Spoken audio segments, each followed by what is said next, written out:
وليداتك ما كيبغيوش ديك الخضره، عندي ليك وصفه مغذيه ياكلوها وهما فرحانين.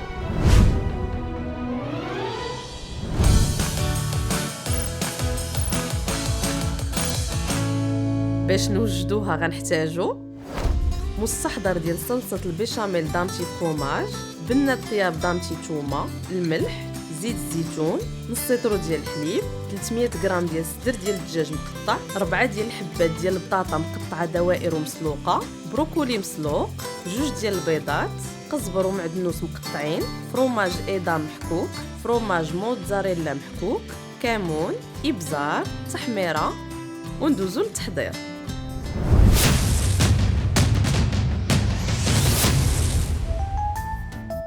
في مقله نديرو الزيت البلديه، الدجاج، رشه ديال الملح، الابزار، وكنخلطو حتى كيطيب الدجاج،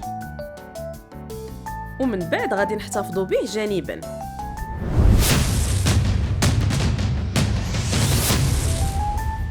في كاسرونه وقبل ما نشعلوا البوطه غادي نديروا الحليب، نزيدوا عليه علبه ديال مستحضر صلصه البيشاميل فروماج دامتي، ونطربوا بالطراب اليدوي مزيان.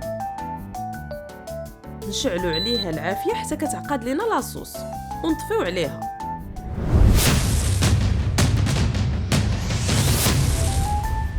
في مول ديال الكغاتان اللي كيدخل الفران كنديروا البيض، الربيع، الكمون، التحميره، ابزار، ونفرتو بنه الطياب دامتي تومه،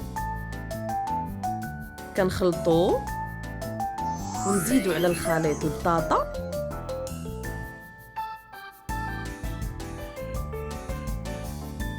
والبروكولي، نخلطو كلشي ونزيدو فوق منه الدجاج اللي شحرنا، نغطيوه بالصلصه ديال البيشاميل،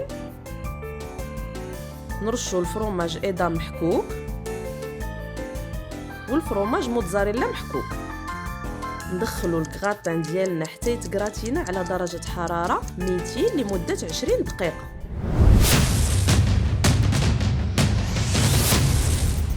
هذا هو الشكل النهائي ديال الكغاتان بالخضار ديالنا، كيجي معتبر بالصحه والراحه.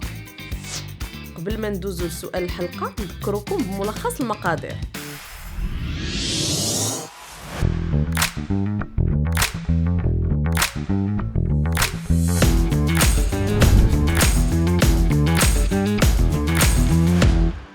باش تحاولي تربحي الهديه ديال هذا الاسبوع ضروري تجاوبي على السؤال ديال الحلقه. شحال من بيضه استعملنا في الوصفه؟ بيضه وحده، 2 ديال البيضات، ولا 3 ديال البيضات؟ كنشكركم على المشاهده، ما تنسوش تزوروا موقع قناتنا tophadga.ma، تابعونا على الفيسبوك، انستغرام، تيك توك ويوتيوب. اكون يعاون ربي.